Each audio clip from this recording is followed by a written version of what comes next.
এই দেখো, আমি আমার কেক কমপ্লিট করে ফেলেছি। আমি এর মধ্যে ডার্ক চকলেট দিয়েছি, হোয়াইট চকলেট দিয়েছি।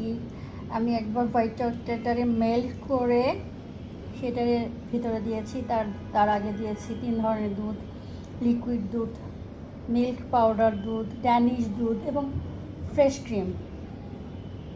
তারপরে ওইটাকে আমি দিয়ে লিকুইড করে দিয়েছি এবং এর উপর দিয়ে আমার ছোটো ছোটো যে আমার কালো কালো চকলেট আছে সেগুলোকে দিয়েছি। তারপর এখন হোয়াইট চকলেটটাকে কেটে সুন্দর করে দিয়েছি, অ্যাড করে দিয়েছি। তো আমার চকলেট এখন কমপ্লিট। আমার cake vanilla milk cake, 3 milk cake এটাকে বলে। তো সেটাকে আমি আমার ইচ্ছা মতন প্রচুর পরিমাণে চকলেট দিয়ে সেটাকে আমি আমার মতো করে আর কি দিয়েছি, লিকুইড করে দিয়েছি, গ্লাইড করে দিয়েছি, মানে এরকম করে দিয়েছি, মানে আমার মনে যা যা চাইছে একদম।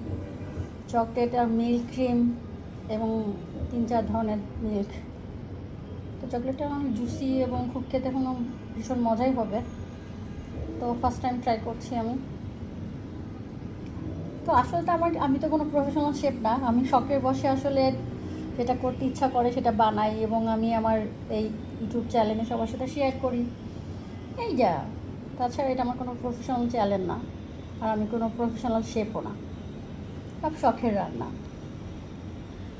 Bye bye.